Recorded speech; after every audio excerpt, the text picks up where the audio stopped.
Hey, everybody, welcome to the Not Move podcast NBA basketball show, The Dribble. I am the doll-faced gremlin. We have Bags, Bando, and Tinez. How's everybody doing today, Bags? We'll start with you. How you doing, my friend? Gang, gang. It's just another beautiful episode of the Not Move podcast, The Dribble. How's everybody doing this evening? How you doing, Tinez? I'm doing great, man. How are y'all doing? What's up, Bando? How you doing, my friend? I'm chilling. My Knicks is winning. That's what I care about. Yeah, it's always your Knicks that are winning, if at least so you think, right, Bando? Because right now we'll hop right into it. Our boy Tinez has a little bit more problems than your Knicks at the moment. Our boy Tinez is dealing with a little bit of an injury bug there in Cleveland. Um, but he also has Donovan Mitchell looking rusty. Tinez, what's going on with your Cavaliers right now? They just can't. They're coming off of a loss, 5-5 in their last 10. I mean, it's just sporadic. I mean, I wouldn't say it's really anything we can't clean up. There's some things we can clean up, but a lot of it is just sporadic. I mean, Jarret Allen, he's got a knee injury, which is making Evan Mobley have to overcompensate. I mean, I've said this before. I think Evan Mobley's a really good defensive anchor, but when it comes to really trying to be that center, big man kind of guy, I just feel like it's not really his job to get that done. He doesn't have the size for it. It's just respect. I think he's definitely got the height, which makes him have the capability to do so, but I don't think it's what brings the full potential out of him, right? That's my thing. Like, our big man is what's going to help us get as far as we can go. And I feel like losing a guy like Jarret Allen like that not only doesn't really help Evan Mobley's case out because he has to overcompensate, but it doesn't really help things a lot out in the facilitating end because now it's making even Donovan Mitchell have to overcompensate with his scoring too. I mean, there's some games I'm looking at like the Magic where he went 9 for 24. I mean, the 76ers, yeah, he went like 4 for 11, but then the game prior, it was like 6, 7 for like 18. It was just, it's bipolar. Like, to me, it's just, he's really have been for the past, I'd say, out of the 10 game, out of the 10, I'd say like how many games has he been right now playing? Like 4, I think this has been since he's been back. I'd say those two is where it's just been bipolar. 2 out of the 5 right now. It's just been a little bipolar. I think we can definitely clean things up, but the rest of our role players just got to be cohesive. Dennis Schroeder, he's not cohesive at all with the scheme. I feel like there's times where he just wants to do his own shit. His temps are terrible. His efficiency is horrible. I mean, he can facilitate at times, but that also depends on who we're facing. So right now, it's just below average. Like, and it's sad, but I feel like it'll be cleaned up soon. It's just got to take time, really. Yeah, I mean, Donovan Mitchell last 3 games, all in March here, 8th, 9th, and 11th. First one against Boston, he put up 30 points. 19, 9 of 18, 50% shooting overall. Then, of course, they went to win in Philly, but are, that one was one of his I just worst don't like the games. 3-point shot chucking. I just don't like because if you notice, like if you look at his 3-point percentage, like yeah, he may shoot great throughout the field, but then when you look at like his like actual shooting numbers, like his shoot, like what was his 3-point? What was it like 3 for 9, like three Well, for like against the 12, but last like Yeah, the last game against Orlando, that's where it was looking real bad. 4 for 13. yeah. He was just hucking it up from three there. But um, more so to the point, it just seems like now there's a little bit of this bags. Maybe you can join me in saying it. Maybe the James Harden honeymoon period's over. Yeah, I mean, knew it wasn't going to last too long. And a lot what Tina said is 100% true.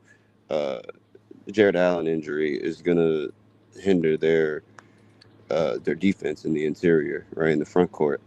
He doesn't splash a lot offensively. I mean, he gets his 8 to 12 right on time. But it's more the defense. And to what Gribblin was saying is the honeymoon phase with James Harden is only going to last so long, right? And if he's not in the ISO, dribble the air out the ball, be able to take his guy 1-on-1, and then just pass off the collapse or take the lane when it's available. He's not he's not that efficient. because he needs repetition. He needs to do a lot of field goal attempts. You know what I mean, to catch a rhythm, Right. and then that gets into the disruption of Donovan Mitchell, right? Because And he's see, your best I'm glad you said that. overall Yeah. player. Right, and I'm glad you actually said it like that because the thing is like it's not that Harden's playing bad right now. I mean, don't get me wrong, I think he will definitely have a bad performance eventually, but that's who knows, right? Like right now, I don't think he's been playing bad, but it definitely does show with other players on how really the scheme is going on right now. So I like how you do mention not just James Harden, but even a guy like Donovan Mitchell, guys like Jalen Tyson. I even got a point poke at Dennis Schroeder because Jesus Christ, the time when Donovan Mitchell was out, he did absolutely nothing. We picked up this guy to have depth in our guard, so he can be a proper facilitator and kind of do the very similar things like a James Harden that can do, pass more, help with the center out. Oh God. I mean, I Well, understand. Oh, go ahead, go ahead.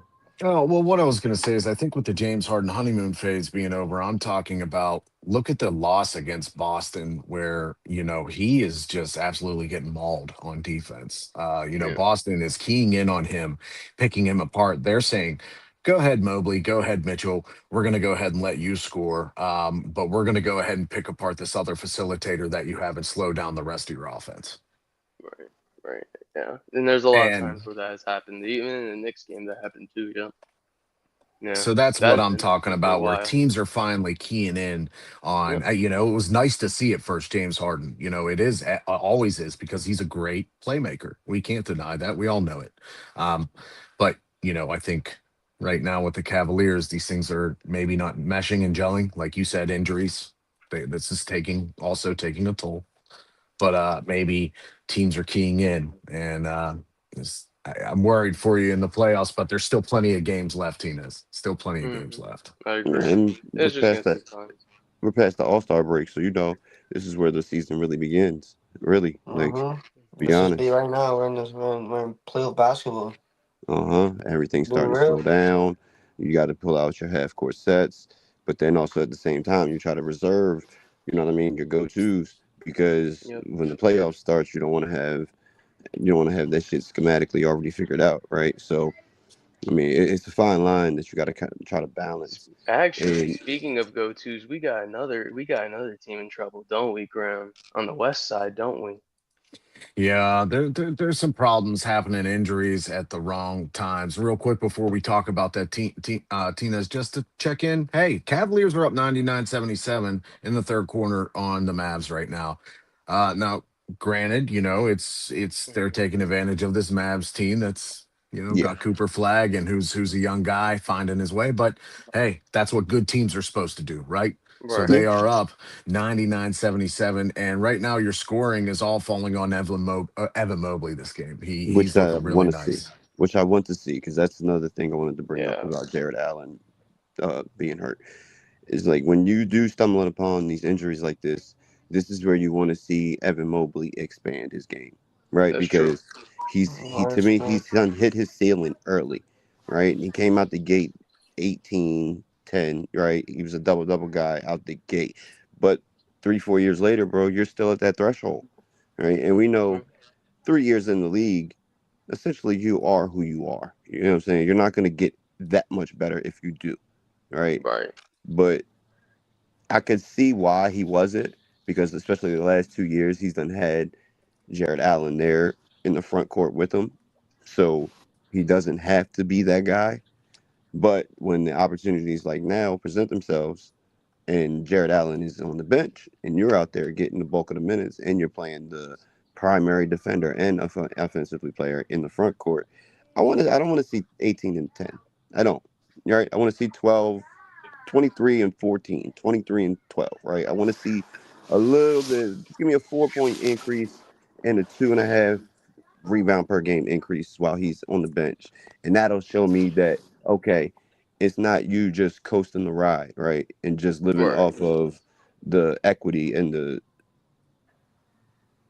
Yeah, you're actually IQ trying to and, impact and flow right. raise the team. Yeah. Yeah. And that's exactly one of the biggest things that I think that is with Evan Mobley. I'm actually glad you said it. It's one of the biggest points that I actually bring with Evan Mobley. To me, Like a lot of people say, like Donovan Mitchell's really like the guy for our team. I really see it being more Evan Mobley. I mean, he to me is right now like for a big man a really big floor raise for our team. I mean, he made our team. It was shit from absolutely great. I mean, I've never really seen a guy like Evan Mobley year in, year out being as efficient as he is. Even though, yeah, there is some little injury bugs that he gets here and there, but they're not major injuries where I'm seeing this guy out a whole season, right? I mean, yeah, there's some times where he's going to get his 60, 70 game seasons, but that's normal for a big man like him who's very versatile, both offensively and defensively. So, I mean, hey, if he's working and keeping it up, I just hope that he really just starts getting the volume more. It's like But you said, it's more the volume for me, and I hear you, but that also has to come with him and his size, though. I mean, this guy, believe it or not, yeah, he may be 6'11", but he only like 215, 220. If Damn, you really look at him. Yeah, he's really not that big. that's a small Gremlin, big man. That's a small big man. do you think that you can win a championship with your franchise guy being a big? No, No, It depends him. on the situation. I can't say yes or no. It depends. all depends on how he's I surrounded. don't know. We've seen it Yeah. succeed and we've seen it not succeed. So, like right now, I mean, we'll see this year the judgment on Bam Adebayo. He's a small big man. I feel like Um, with that Give me an situation, it's gonna have to be a long-term answer because I mean you give gotta me remember, Bag. Evan I Mobley mean, hasn't played in like 7 years. Shaq is a prime example, but that's Yeah, a long time ago. The most notable Hakeem. example, I guess, is AD right now is one of those ones that they built around in New Orleans. It worked until they traded him, obviously, in the midst of their Mm-hmm. success. Dwight they Howard didn't with the win. They Magic didn't they win a built chip though. around, they didn't win a chip. Yeah, even Also during Hakeem Dwight Howard's run, no Olajuwon. chip. Uh, Also Hakeem. I think I, Hakeem is probably the last. Shaq, Shaq and Well, Akeem. no, I wouldn't count Shaq because Shaq had Kobe. And well, Tim Duncan, I would mm, say as well, was one that they built the team around, the big man, Very the true. playmaking big man. Dirk Nowitzki as well. That is one, but he's more of a power forward, not such a traditional, center big man like we're Well, kind of referencing here. I would count. yeah, but I no, count them Evan Mobley's as a not big even as a well. true center. That's the thing. Evan Mobley wasn't even a true center. He was drafted out of as a power forward too. He just plays center when Jarret Allen's only injured. But That's the thing. it's still a front court position. That's what I mean, right? Like Yeah, that's fair. You could say that. Yeah, you could with say that. Giannis, right? Like even though Giannis was the guy, he was the franchise guy. He Right. got the bag, and yes, he's got MVP. I think got two of them if I'm not mistaken. Yeah. But No, I get what you're trying to say.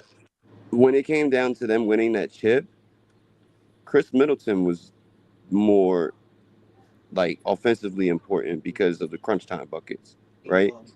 Like I don't know, and this was my argument when I said, to me, I take skill set into a very important decision and differentiation why I would say somebody's better, right? Like I would take KG over Giannis, right? Giannis might have him on points on the box, but KG's skill set of being able to score multiple different ways offensively and being just effectively as he is defensively as Giannis, that's why I would give KG the edge. So I don't. I think it's hard to give all the bag to the front court player when at the end of the day, it's you can't hand him the ball, right, and tell him to bring the ball down or inbound it at half court with 5 seconds and expect him to get a shot off that's efficient anyway, because that's not their skill set. They need to get downhill, Depending on the shot selection, transition, true. Yeah. right, lobe in the post. I just I like guards. I think guard And I'm play kind and of glad you perimeter play mentioned is that more because important. we have been doing that more with Evan Mobley recently too. I don't know if you guys really keep up a lot with the Cavs games, but there is a lot more times where he has been shooting more perimeter at some games than even inside, which is actually very strange to me. But I feel like that's just them trying to get advantage of him being much more of a perimeter scorer as well. Well, we'll go ahead and put a pin in the Cavs for right now until next week because who knows? We met this story that we're looking at right now, them battling the injury bug and maybe having to adjust and having some woes. But we are unfortunately going to keep it in the injury talk. Bando, our boy Steph Curry, over with the Golden State Warriors. We found out that he is going to be out just a little bit longer. They're saying possibly another 10 days, 10 days. stretching Yeah, stretching 5 more games, which how convenient he might be back for a game against Kaminga and the Hawks. I'm gonna be honest with you. Steph Curry is up there in age. He's what, 37? He's Mhm. 37 now. Mhm. Correct. He's Yeah. Steph Curry is explosive, but he's not how he was years ago. He's not that MVP type of player. Like I mean, Curry, he getting old. He's especially with injuries this late in your career, and also the injuries you dealt with earlier in your career with the ankles. With the ankle, that takes a tear on your body, especially at this age, at 37, 38 years old. Me personally, I feel like Steph Curry is not the same player anymore. Um, I, I may push back a little bit on that as far as I still think the shooting is pretty much there. His effective field goal percentage is just still hovering right around the same number it's been at for the last 5 years, which is above 58%. Right, actually 57%, but right now it's 58. I think also too it has a lot to do with this Warriors team. Maybe not quite being able to find their footing since maybe the cast isn't what they want it to be. Jimmy Butler's injured. That has a lot to Mm, do with it. Um, so I also think that has a lot to do with it. Just besides Steph maybe getting up there in age. Um, Tinez or Bags with this Steph injury. What do you think this does for the Warriors right now with this time them being out? I mean, it's nature, right? The older we get in sports, the more you can't bounce back from the injuries as quick, you know? And like Bando said, what is he, 36, 37? And that's a lot of tread, on them lower extremities for basketball, because what we do know is basketball is a cardio sport. You need to be constantly moving up and down, up and down. And Steph Curry's been one of the best off ball players, keeping movement and going through and mm-hmm. coming off the screens his whole Yeah. career. Right? Yeah. It's like, bro, if you got to stick Curry that night, you better get a good night's sleep, because best believe your legs are gonna be burning by the end of the game. And Yeah, but at the same time too, it does kind of make a little bit some uncertainty and Tinez, questions on Tinez, how they're gonna Tinez, really Tinez, scheme, especially during the Tinez, playoffs. Tinez, my brother. Thank you. Like, My I bad. get what Gremlin's saying, right? The numbers are still there, right? He's not gonna be. You're not gonna get him for 70, 75 games a year like you did a couple years ago. You didn't get that in the beginning of his career, right? Due to the ankles injuries and shit, right? So we know who he is. Can we stick out another 2 years, 3 years with him playing maybe about 55 to 60 games a year? Try to keep the minutes in between 34, 36 minutes a game? Sure. But where you mess up at? It was the management of Kaminga, right? Kaminga was supposed to be the guy after they already had the Jordan Poole debacle, because that was supposed to be the first guy to take over the reins, right? But then the whole Draymond Green situation went down, so they had to ship him out. Then they had Kaminga, and he's got 16 do not plays, and he's fully healthy. Like, I don't know what Steve Kerr had, in for Kaminga, but you didn't play him at all. Like, you're supposed to give a little bit of leeway to these young guys, because you're not in championship win now mode, right? Yeah, rebuild Because you don't mode. have the roster for it. So it's all about Bob Myers retiring in the way he did, right? And I think the coaching of Steve Kerr. But the injuries with Steph Curry are going to continue to happen. He's 37. So just got to take that for what it is. Well, also too, I think before Tinez, I want to hear what you have to think about it. I think Kristaps Porzingis not being fully unlocked yet with this squad, it has a little bit to do with it. They're still trying to figure out these new pieces, trying to put together as well. And with Curry out, it doesn't look like the pieces are really being able to be figured out. They're losers of three currently. They're looking really awful in the last 10 as well, 3-7. They do have a game tonight at 10 p.m. against the Timberwolves, who, luckily the Timberwolves are kind of looking bad as well, Tinez.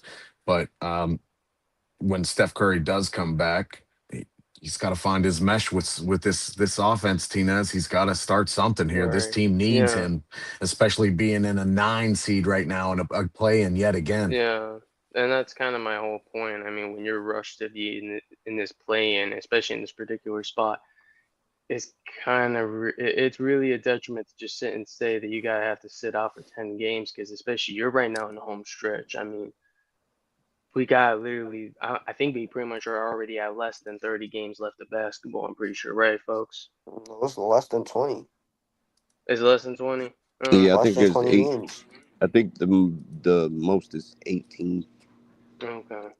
I mean, so yeah, that's not really a lot of time. I mean, you got 8 games to get refreshed, and then you gotta go play in the play-in. I mean, especially with the Clippers are looking right now, bro. I don't know, because that's another And team Kawhi where been on the they hot have streak been too. really impressive coming out of their way and getting up at least they're right now what? The Clippers went to the 7th or 8th seed now. Clippers are above them at the 8th seed right now. Okay, that's what I thought. Yeah. Yeah, And I'm Clippers pretty sure they're winners of one of the 3. first teams to do that. They're one of the first to actually do that in such a short span of time. So I gotta give Kawhi and Darius their credit. I gotta give Darius his credit, especially coming out of an injury like that and getting traded and all that. Especially with all the mental shit. It's really cool to see what he's doing, especially for that team, especially for it just slowly chipping away. So I like it. But at the same time, it doesn't really look good for Golden State, especially for how they are looking for the play-in as well. I just feel like it's really going to boil down to what we're going to see at the end of the season. To me, when it comes to a guy like Steph Curry, I can't really sit and tell you how he is or is not going to be. Well, right now we're going to go ahead and take a quick break to hit all our sponsors, to hit our shows for Not Move Podcast. So everybody sit tight and we'll be right back. No, but Friday nights, 9 Eastern, it's the Dribble NBA edition on the Not Move Podcast. We break down the week, the trades, the highlights, everything around the league. Tap in, chop it up with us, and get the takes that move the game forward. Stay not moved. If you're craving baseball talk that doesn't flinch, tap in with us Monday nights at 8 Eastern. It's the Rusty Mitt MLB edition of the Not Move podcast. Breakdowns, debates, all the swings and misses without the fake fluff. Join us live or catch the replay wherever you get your pods. Rusty Mitt, not moved. Stay not moved.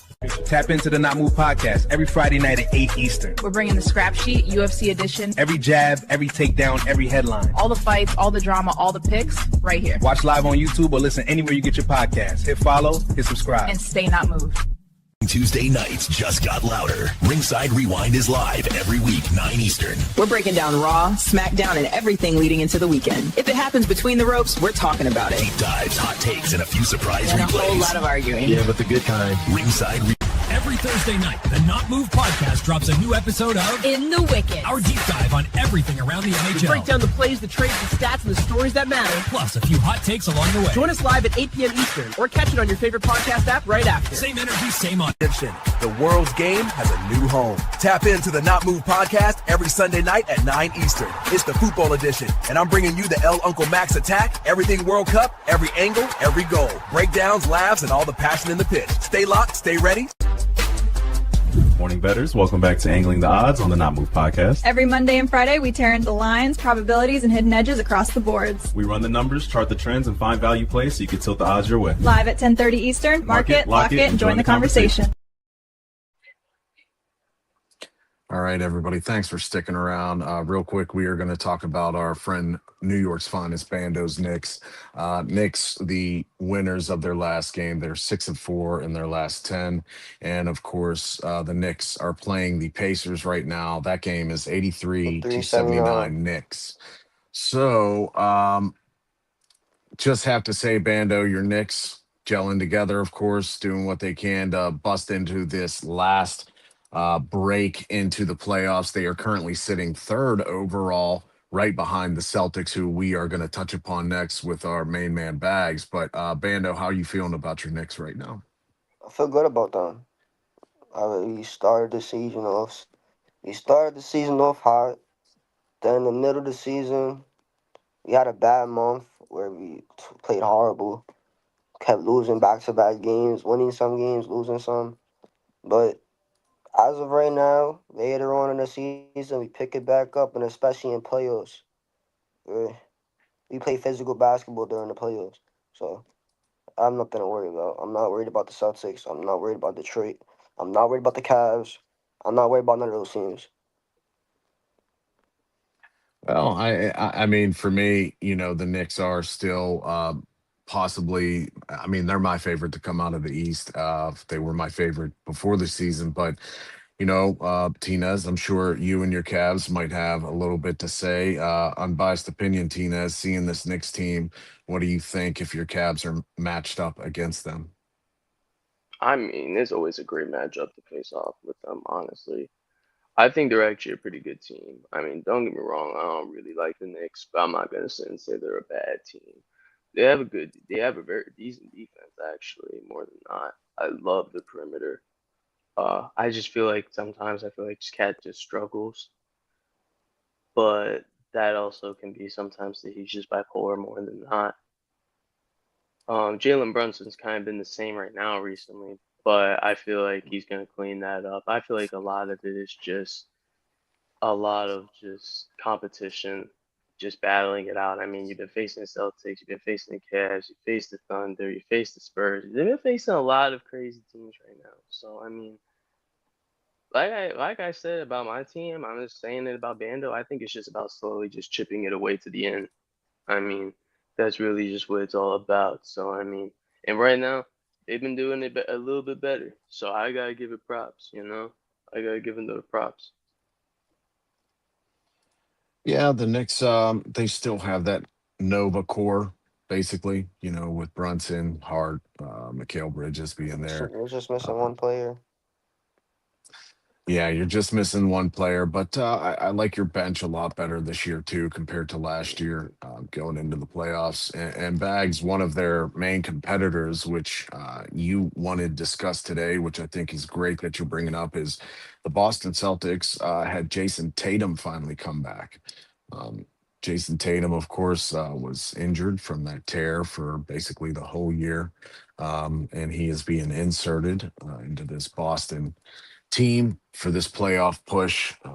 So, what are you thinking here, Back? Did they bring back Jason Tatum too early?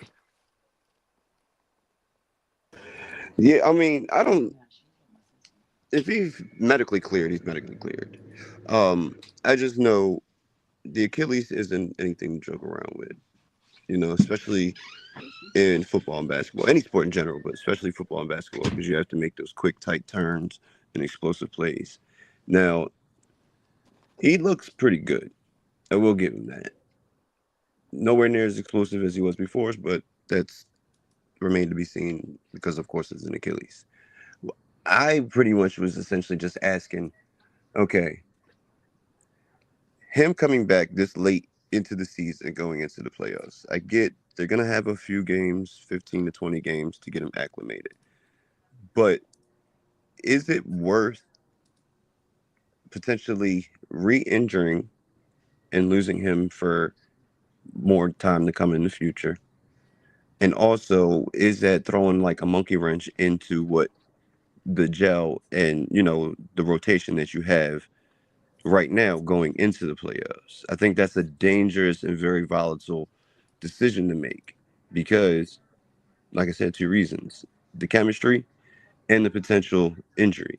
I would feel so much better if he would have remained out for the rest of the year. They took their shot with Jaylen Brown at the helm, like they've been doing, and they've been very successful all year. They've been fighting between, four at lowest. I think they were the fourth seed for the pretty much majority of the year, up to the second seed. So you're balancing in between 1 and 4, with missing one of your cornerstone franchise guys. I think that's a very successful season. Now, let's just see if he can push it deep into a playoff run.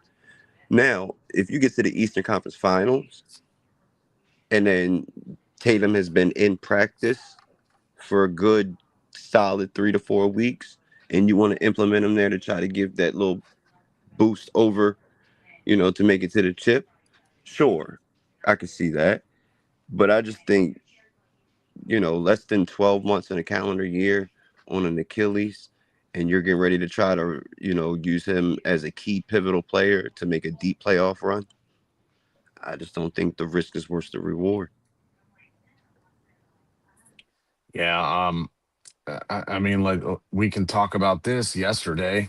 The Tatum, I believe, had an off day against the Thunder. They gave him a rest game, and we saw Jaylen Brown, of course, pick up steam again. He had 34 in a close game, a close loss to the Thunder. Didn't he get 1-0. thrown out that game too? If I'm not mistaken. Yeah, I think you're correct. I'd have to go back and look, but He's close going back and game. forth with the refs. That's a close game, and that's a contender. And Tinez and Bando, if I'm you, I'm worried about that Boston team, especially showing that sign against that game against the Thunder with Jason Tatum not even being in the lineup. Yeah. Hold on, you think I'm worried about the Celtics? The You last should be. time we played them, it was 89 to 100 something Knicks. Yeah, and that was the series where Tatum tore his Achilles. No, I'm talking about this season. I'm talking about in the playoff series, though. Playoffs, I'm not worried about them in the playoff series. I'm not worried about them. Okay. That's a bold statement. I'll say that right there. In fact, That's a little since bold. we're on the Knicks, since this is gonna be my monkey wrench question, right? My hot take, because I've been real. I've been standing on business with this. Yeah, I think Maxey has been better the last 2 years than Jalen Brunson. Not team success. I'm talking about individual play. I think Tyrese Maxey, on both sides of the ball, is better than Jalen Brunson for the last 2 years. Both sides of the Anybody ball, they're disagree? both liabilities on defense. How are they both on both sides of the ball? Comparative to the defense. league, yes. Yes, comparative to the rest of the league, you're 100% right. They're both bad defenders. But They're very Maxey is a close. better defender. Not by much, but It's that margin close. has to count for something. Yeah. There's both cones. Yeah, but he's saying as a whole, though. Like, I get what he's trying to say, and he's actually not wrong by saying that. That's not crazy. But saying Maxey has been better than Jalen Brunson in these last 2 seasons is crazy. I'm gonna be honest with you, Bando. For a guy who has watched Maxey, he is pretty good. He is. He's very efficient. There is some times where he has some bad performances, and yes, lately he has been coming off a bad stretch because of the injury. I get it, but if we're looking at him as a whole player, especially for the past 2 years, oh yeah. There has been some times where Maxey has been doing his thing. I mean, for the past 2 years, he's giving you about 25, 30 piece, And 7 I'll and say, 5. yeah, and I'll say this about Maxey: if you give him some time in the playoffs, actually, especially, in the 6 games he played in what was that 2 years ago, um, he's gonna ball out and play better defense. He played much better defense in the playoffs compared to the regular season. Yes, it's only a 6-game sample size in the round they lost, but still, he played much better and was clearly the best player on the court for the 76ers, losing that series. Now, Jalen Brunson, on the other hand, he gets much worse defensively, but where he does get worse defensively, he opens up the game with his playmaking ability, in my opinion, where I see him being able to, do that Jalen Brunson thing where he uses that twitchy movement of his, the head bobs. He's really a unique point guard. So at Bag, That's crazy footwork. he does have crazy footwork, but Bag, I mean, it is a good question. But it's hard for me to choose. I really like Tyrese Maxey, 25-year-old on the up, and I like Brunson, who's 29 and just hanging out in his peak. It's a great question. It's tough. Yeah. I'm picking Brunson any time of the day. I mean, Brunson's on a better team. Especially in the We know that. playoffs. Especially in the playoffs. When they played each other in the series, I want to say 2024. I think it was. We didn't play them in 2024 in the playoffs. No. You We didn't play in sure? 2024. We played them in 2020. What was it? 20. I believe it was 2023. 3. I think it was 2023 first round or second round.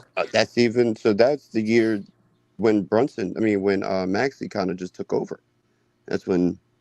Yeah, and Brunson was firing him. In that series, that's what I'm saying. The series that they played each other, I'd have to give the edge to Brunson just because of the clutchness, right, of that series. But the overall play, I'd give the nod to Maxey. But they won the series, and Brunson did hit some big shots in the closeout games. So he's more clutch. I give him that. But just overall body work in the last 2 seasons, in the 7 important statistical category, the key stats, Maxey's beating him 5 out of 7. Like offensive efficiency, defensive efficiency, points per game, assists per game, usage, and what was the other key one? Defensive efficiency rating. And he's got him, I think, by like 0.2% or some shit like that, or 2% in whole. It's close, but Maxey's got him. It's not even a big difference. But it is. When I'm averaging more points per game, I'm averaging, On the assists more regular game. season or in the playoffs? And I mean, I don't know exactly if it's, I'm sure it's included in the playoffs as well, but I just know it was for the last 2 seasons when I Brunson did the has a higher comparison. points per game. Has a higher points per game than him in the playoffs. Last year Yeah, he in the averaged 30. playoffs. He averaged Yeah, 32. sure. 30. But you see how you're trying to isolate just the playoffs. And last year he averaged what? Last year regular season, I believe he averaged 26, 29. 24.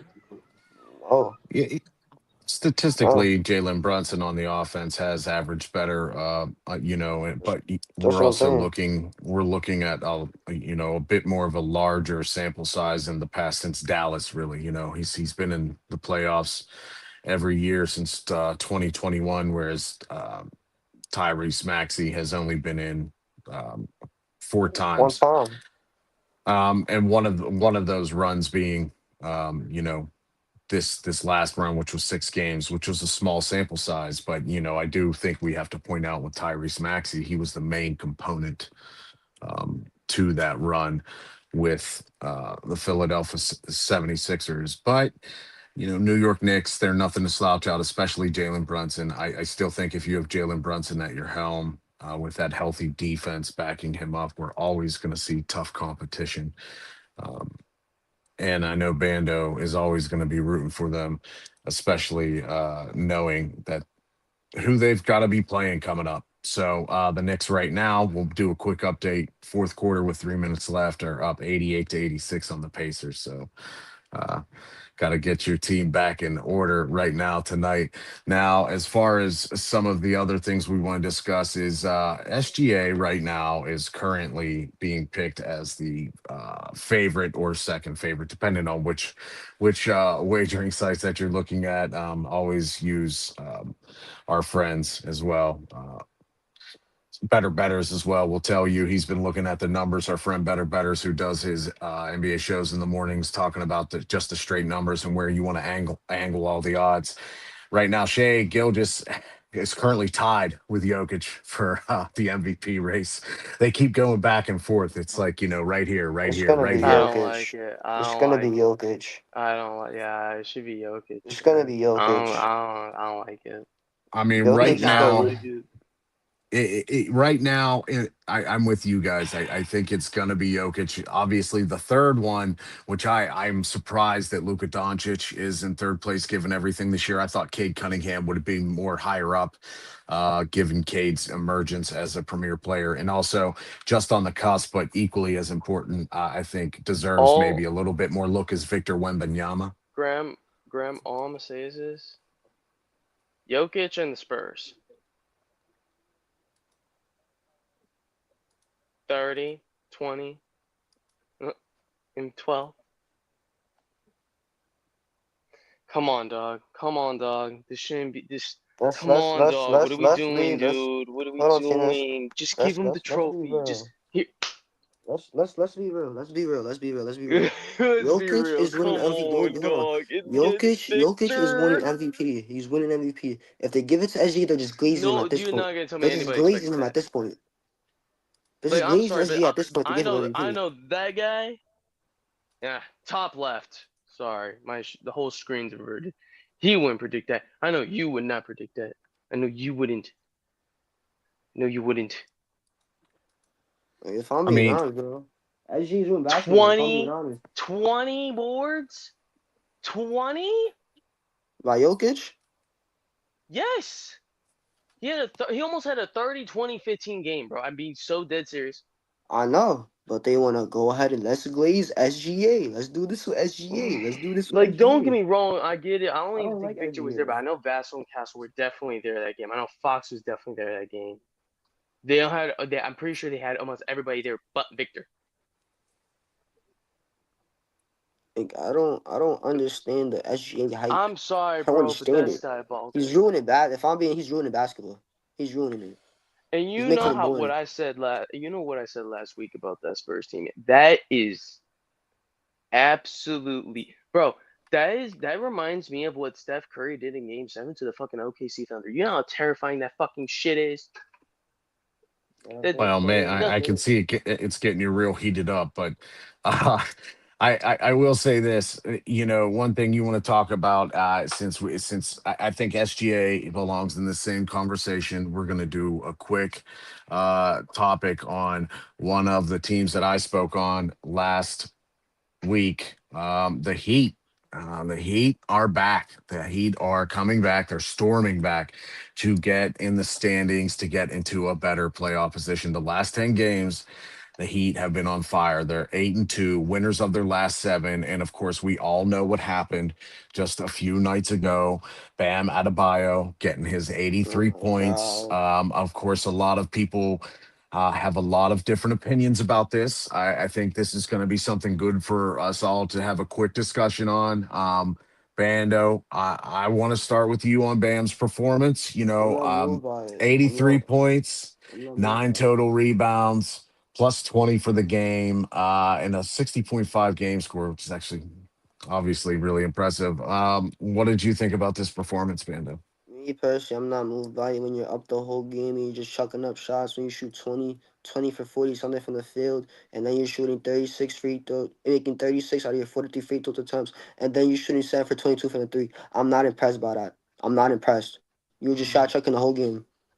Bro, that's Playing the the most Wizards. haterish shit I've ever It's heard. not. It's not hater. It's not It hater. It's is. what it is. He was up though. You're up the whole game. You just shot chucking, just patting your points. So I guess the trash was He insane. was less. I'm pretty sure he was less than 30% from three. It was like Literally, he almost was. He less than shot 7 for 25. 22. He shot 7 for Yeah. 22 from 3. You're just chucking up shots. yeah, but the thing is that at the end of the day, 83 is 83. Whether you It's the way how shot he did it. 36 It's the for way how he did it. 42, I get it. But the thing is that you still got to score 83 points though, bro, in the NBA game, right? In the Like, game, like you're already up. what does that mean? You still have to score the buckets, don't you, Bando? What was this? It was 120 something to what? 100, 150 something. So the Yeah. final score was 150 to 129 against the Come on, Washington come on, come Wizards. on, come on. You can stop patting your points. You can stop patting your points. You stop patting your I points. You get stop it. Was it patting the your was it the best competition? No. It Was it wasn't. fluid and efficient? It was No. very inefficient. Right. But at the end of the day, bro, he scored 83. Like, I'm not a huge. I didn't think he was capable of doing something And like he's an that. inconsistent player. He is. He is. That's why when they went away, uh, when Jimmy left, and they said, "Okay, Tyler Hero, you're going to be the guy," that fizzled out really quick. And then they switched and said, "Okay, well, at least we got Bam. We're going to go with Bam." I said, "Well, Bam doesn't have the skill set." This is why I posed that question earlier. Do you think you can have a big man as your franchise guy and think that he's going to lead you to the promised land? I just No, don't. I don't think Bam has the skill set. he doesn't. But He's I a still mid. got to tip my cap to him and say, yo, 83 is impressive, my guy. I'm not impressed by it. Tinez, what are your thoughts on the Bam game? Now recorded, obviously, for the official NBA record books as the second highest scoring individual game. I see both sides to it. I do, because I personally don't like it, but I get what Bagg is saying. I mean, 83 points is 83 points. And yeah, you got to give him his flowers because that's not an easy thing to do. I get that. But at the same time, bro, a third of almost a quarter of it being free throws, though, Bagg? Are we moved by that? Are we really moved by that? Come on. Like I get it. Look, I get it, right? And I'm not gonna sit and act like no bullshitter and sound like that shit's easy. But at the same time, bro, come on. But The way we're he did giving that was all not this good, bro. creed. I get it, Time but the out. way he did was not good. But we're giving all this creed and props to SGA for, scoring 30 points a game, being the MVP That's true when too. he's averaging 12 to 13 points or free throw attempts, right? Hmm. Like at Yeah. what point There's this do we line of the sand drawn, yeah. I get what you're yeah, saying. like I said, like I get okay, Kobe, D Wade, guys like that who pump fake, get you in the air, and then bump into you underneath that way. That's an old school and one, or try to get to get to the line. I'm cool with that. But after James Harden and how Luca and SGA are doing it, just full fledged running into guys and just going into the shooting motion as they're running into them to get to the line, it's asinine, bro. I don't. So now because Bam is doing that to get his 83 and most of his points are coming off of free throws, you can't have a double standard, bro. You got to stand 10 toes on one or the other. That's true too. And I do want to bring up, that lineup that the Heat started that night was Bam. I'm not going to say his name properly, his last name, so I'm going to say Kasparis. Bam, Kasparis, Gardner, Larson, and Mitchell. Without Hero, Jovic, Powell, and Ware playing, Bam is easily the best player on this roster that night. He is easily the one that they know to key in on. He is easily the person who is the best player on the court. Okay. We can look at the Wizards team to stack against that. You're only combating what? You have Will Riley, Carrington, Koulibaly, Johnson, and Sarr. You don't I'm sorry, but the Wizards are also at fault here. If we're so mad that this person is scoring 83 points in the game, why aren't the Washington Wizards mad? Why aren't they Yep. mad enough to try and stop him in the game, for one? And number two, if we want to say free throws, he had so many free throws. Well, isn't the point of a big man to get the rock and try and get free throws? Try and get an extra bucket and then get sent to the line for free throws. I know when I played basketball, I was always taught that when you get the ball to the big man, he's going to try and put it up and get fouled at the same time. Yep. Easy buckets or get to the line to get him in So foul trouble. I don't like faulting Bam for he's not a referee. It's not like he's sitting there tipping them off and being like, "Hey guys, I'm feeling 83 tonight. Give me 43 throws." I don't like those type of arguments just because now the officiating, we can question the officiating 100%. Yes, that is something that can be questioned just because it's so terrible and inconsistent across the board for the NBA. Uh, that is a big problem.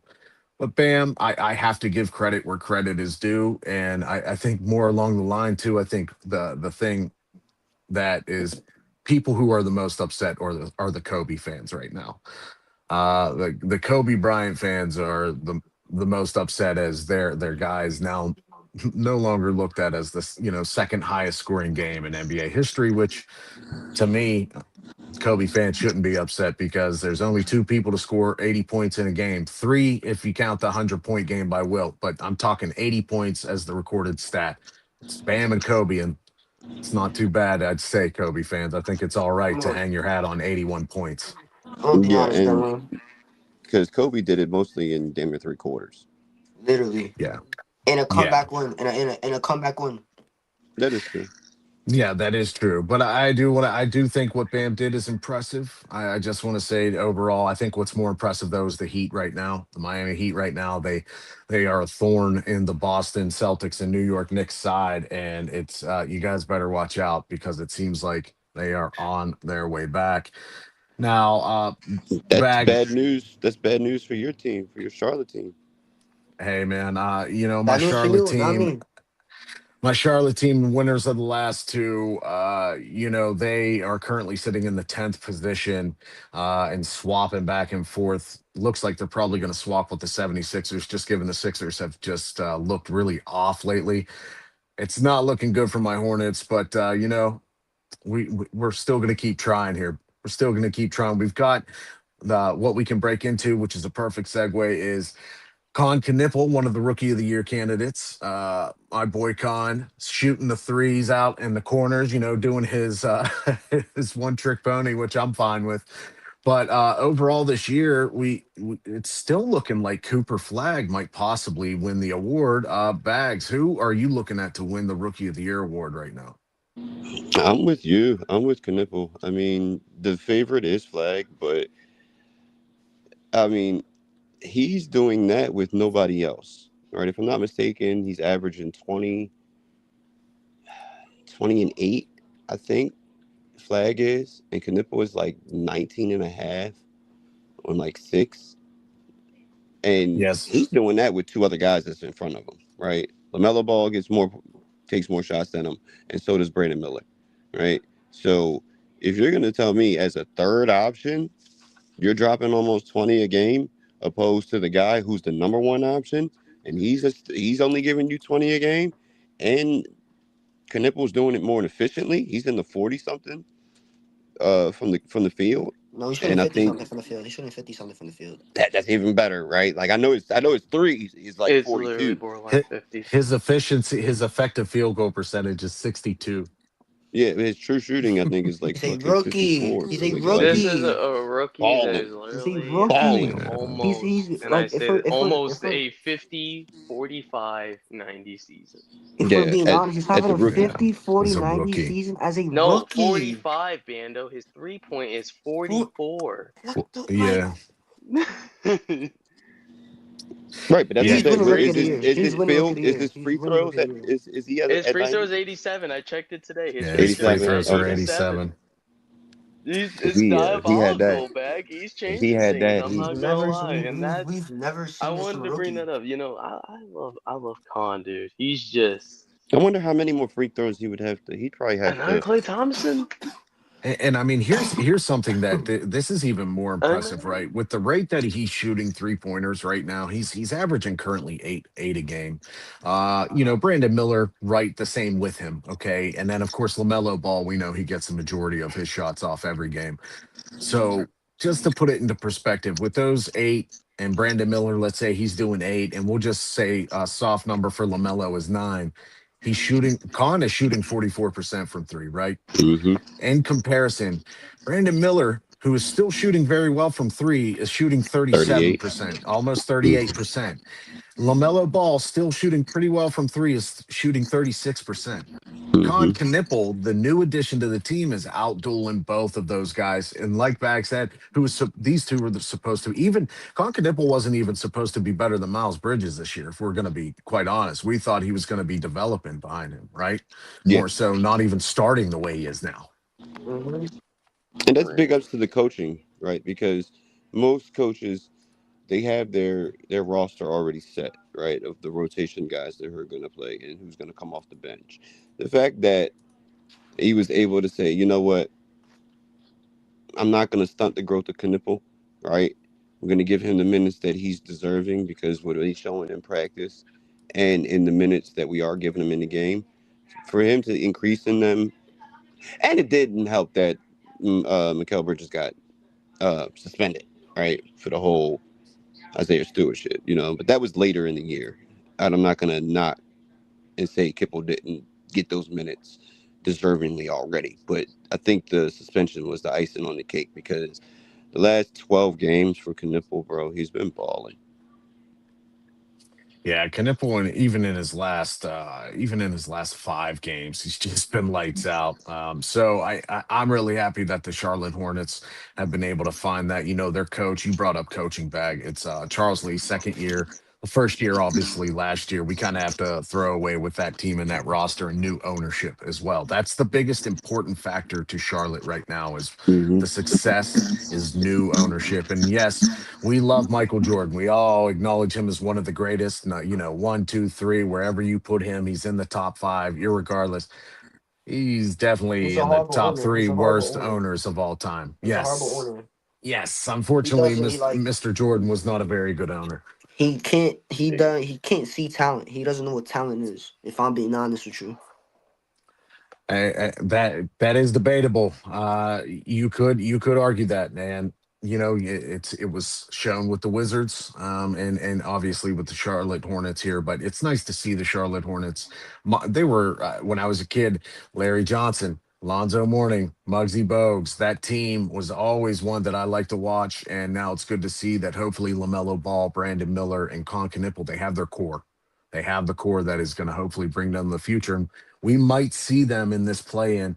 And I'm not going to lie. If I see them get in and end up having to play a Pistons team at number one, I'm sorry. I'm not sure what the Pistons are.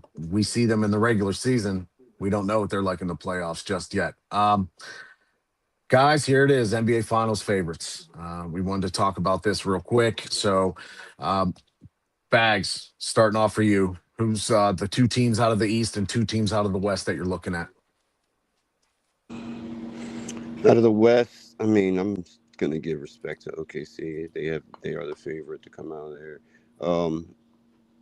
I want to see Minnesota get past the hump and potentially represent that conference in the finals. In the East, I'm still rocking with Boston. That's a fact.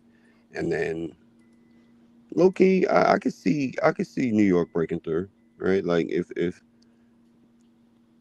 it's either Mikal Bridges or OG, need one of those guys in the basically like seesaw back and forth to be those key guys, to be that key guy in the playoff series, right? Like each one of them need to take over a playoff series in order for them to get over the hump, and they need Cat to play well as well. But I can see New York. They're playing really good one. Bando, I know you're going to be picking New York, but who's another team out of the East? And give me your two teams out of the West that you're looking at for the finals. Even though I can't stand them, every time I hear about them, it makes me sick to my stomach. It makes me want to throw up Boston. But I hate. It didn't even sound right. You know what's up. It didn't even sound right. Ew. And my two teams coming out the West is the Spurs and OKC. Yeah, I think those are two good picks. And of course, Tinez, who are your four teams? Two from the East, two from the West. Let's see here. My two teams from the East. I actually feel a little bit different. I'm gonna go with the Pistons in Boston on this one. I think the Pistons, if anybody, might actually come out. I mean, don't get me wrong, they've had some roughs around the edges, especially against some key teams, but as a whole, I think they're pretty ready for playoffs. I mean, Boston, they're always ready. They've always been a winning team. They've always been known for it. So that to me is not surprising either. The only person I really question is Tatum, honestly. Now on the West side, I see it being the Nuggets and the Spurs. I really see more than not if it does boil down to it. I won't be surprised if I see the Spurs knocking out OKC or some other team, vice versa at some point. I don't really see OKC probably making it to the third round, especially against when you got teams like Denver, you got teams like the Spurs who are really good defense. And Jokic right now, he's licking his chops, man. That man is licking his chops against some of these teams. I know he didn't win against the OKC last time this time, but once playoffs come and once they get their scheme rolling and once Aaron Gordon starts getting his way back into things, oh yeah. They I got beat think by that I Minnesota think last time. you said what Didn't they? back? Didn't they get beat by Minnesota? Not last time. The time before that. I think maybe in 23. Or When you talking about Dallas made 24? it. I thought when Dallas made it No, to the that finals. wasn't. That 23 was That might 23 have was the been. year the Nuggets won the championship. That was Right. the No, year that's the no. It Lions wasn't won it. 23. It was 24 Yeah, then. okay, so it was 24, yeah. Okay. Then yeah. I could see it maybe being Minnesota, but I don't know if they will actually get I don't know if they see I don't see It it was. It being was. It was. the It was Nuggets being 24. It eliminated was this year. 24. I just It was don't. 24. It was 24. Okay. Yeah, it was 24 because Minnesota and the Nuggets played in the second round. Yeah, And and the second then round, Oh I yeah, believe that's what I it went to thought. seven Yeah. and then games. I think it went to Dallas. Yeah, 7 then games. Dallas beat what's the name? And then Dallas went and spanked Minnesota in the finals. Yep. You know. So I think one of those two teams are gonna go up against OKC, and if one of those two teams do in the first or second round, I can see the Spurs. I can see the Spurs beating them. I can see the Spurs. dude, I'm not gonna lie. I dude, feel like if the if one of Spurs, those two teams face them in the second round, I They don't had their see number this OKC year. making out the third. Didn't they sweep I them? don't. No, the Spurs have only lost one game to the Thunder this year, but the literally, Spurs have actually beat them convincingly in, I believe, two out of the four games that they have had. One of them was only the close one. I believe that was the very first game of the season. I can look it up real quick, but yeah, I believe that very first game of the season, the Spurs beat the Thunder by about 106 to maybe like 109. yeah, it was a really close game. But then after that, it was a it blowout. it hasn't looked very good for the Thunder against the I'm gonna be Spurs. I Yeah, honest. remember posting on my story I'm earlier. gonna, I'm gonna, I'm gonna, I'm gonna be completely honest, bro. If the Spurs and OKC see each other in 7 game series playoffs, the Spurs are beating them in 5. What place is I don't even think are they in the play-in? The Pelicans.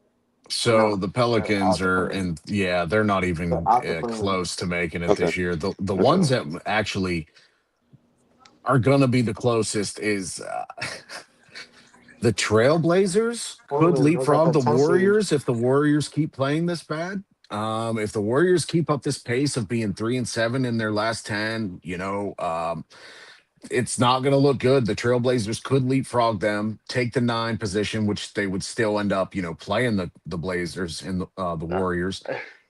But still, Graham, I'm it's telling not you, it might looking be the good. Clip. It's not looking good for Hey, Golden State. don't sleep on the Clippers either.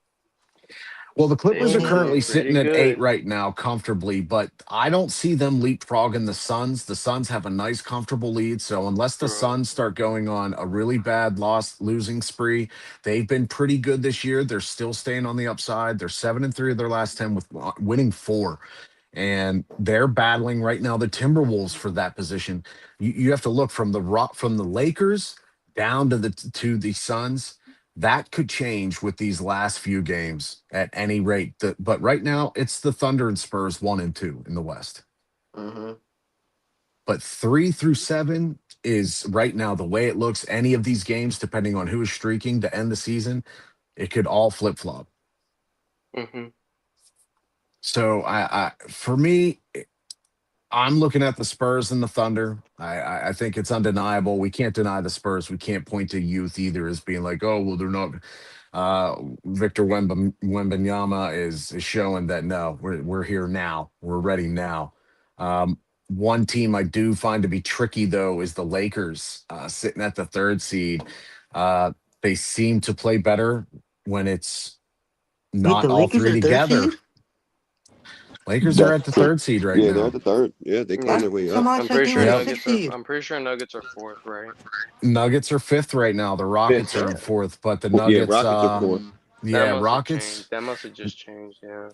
Yeah, so the Rockets right now, that's a team I'm worried about. They still don't have a good enough ball handler at the point guard position. No offense to Reed Shepard, young person, but that missing Fred Van Vliet is showing right now heavily. Yeah. But the Matter of Lakers fact, are a weird team to me. can we this is the last question I'll be able to do because I got to get ready to go. Since you brought up Reed, I want to switch over to who you think is going to win Sixth Man of the Year. Wow. So sixth man of the year this year. Let's take a look at the candidates. If I'm not I mistaken, know Peyton Pritchard, I believe, is in there. yes, Peyton Which I Pritchard, didn't think he Reed should be, Shepard, but um, yeah, Nas Jamie, Reed, Jaime Jaquez is apparently yeah, a candidate. Nas Reed, Tim Keldon Hardaway, Johnson as well. Kelvin Johnson, Tim Hardaway Jr.'s up there. Um, Isaiah Stewart, I think. Yeah. So according to I think some I of seen our him in there. friends, Nas Reed is the current leader right now, followed by Reed Shepard, which I'm surprised by Reed Shepard, but I didn't think he would be so high up I'm on this not. list given the other I'm candidates. not. I'm not, dude. Graham, trust. You're gonna have to look at the Reed Shepard, bro. Yeah, he's been balling. That kid's pretty good. I'm not gonna lie. For a young Yeah, kid like him, I mean, I guess for me, it's more of what's he look at coming the back tape. from? He played 52 games last year. What's he coming back from? Like I wouldn't I say don't if he's coming understand what back. he's coming back from. What he's if He's anything, just he should doing be better. up for the I don't most know how to explain improved. it. He's just doing better, bro. I don't know what to tell you. You just gotta Yeah, look yeah. at I'm the not tape. I'm not moved by that. I'm not moved by a Hey, guy who's barely averaging 13 points all being right. the I'm sixth just man of the saying. I year. mean, I'm if not you moved want, by hey, that. I ain't gonna lie to you, brother, man. I ain't gonna lie to you. I'm just saying. Yeah. I mean, Yeah, between 13 and 16 is about what you really get from your sixth man. So, Yeah, Yeah, I look true. at players like Keldon Johnson who are against And him and he's Jaime efficient too. Jaquez who I think are doing much better I and who understand that. could be there for that award Efficiently instead. wise, though, I don't know. That He's is true. pretty efficient. I mean, I I like mean, VJ. Keldon Johnson's more efficient. But that, like I said, we're picking we're picking apples to apples here if we're being True. honest. That is true. Very true. Yeah, they're all worthy candidates. I think we're just picking, trying to pick bad apples out of a bunch of good apples. So it's, Very now true. you're really starting to split cores here. My bad. I Um, went deep in the fire. Isaiah Stewart is fourth on that list right now, as one of the That's odds crazy. leaders. And then our boy Tim Hardaway Jr., who was brought up, he is currently sitting at sixth. I like that. I like that. Acknowledging a good veteran. I like that. He's probably one of those that definitely deserves it. I mean, Especially for Bag the long since dedication he's done for a lot of teams. He's always been a great role player, in my opinion. So, well, one person I was wondering who I saw on this list, but I haven't had a chance to watch the Thunder a lot besides the nationally televised games this year. But it is the Jay Mitchell. I haven't been able to see a lot of him. Currently, he is sitting just above Tim Hardaway Jr. oh well. So, what do you guys think about Mitchell from the Thunder and being in the running for the sixth man of the year? I'm kind of surprised. I'm not gonna I lie. am too. I am too. I am Like you too. said, I mean, I don't watch too many because they're not televised over here on the East Coast. So Yeah, right. That's that's true. kind of surprising to me. I could see, I see why Reed Shepard's there. I see why, Vasquez, um, VJ. I see why he's on there.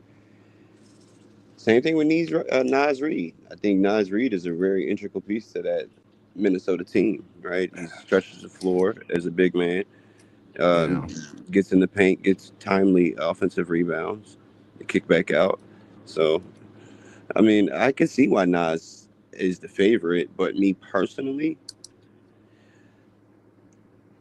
I'd probably stick with Tim Hardaway Jr. because he's turned into a real good 3-and-D guy, right? Like he's checking the best perimeter player, but also still staying at a very high efficiency, especially at the And for three-pointer. long term as well. For long Oh Yeah, term yeah, too. And so, yeah. for some To your schemes and point, not. Bag. Tim Hardaway 60% efficiency and 41 Oh, from three this year. did yeah. you say 60%? 60 from the floor, bro. Yes. Yes, he is at 60% Oh my efficiency field god. goal percentage. And his numbers look very good. And you're right, his defensive rating is good as well. So I like that pick. Actually, I would like to see him more in second place for this award.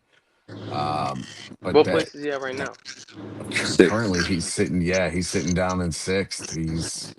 He's not, and that all depends if you, That's and that all shocking. depends of who you're looking at too. It depends on the odds makers because sometimes he's sitting at fifth, and a couple of them here I see he's even sitting down in 10, which is Crazy. odd. So That's insane. but gentlemen, let's touch on the games real quick. We're gonna get out of here because I'm sure we've wasted everybody's time listening to us yabber on. But right now, we've had some games completed already. So Pistons beat the Grizzlies 126 to 110.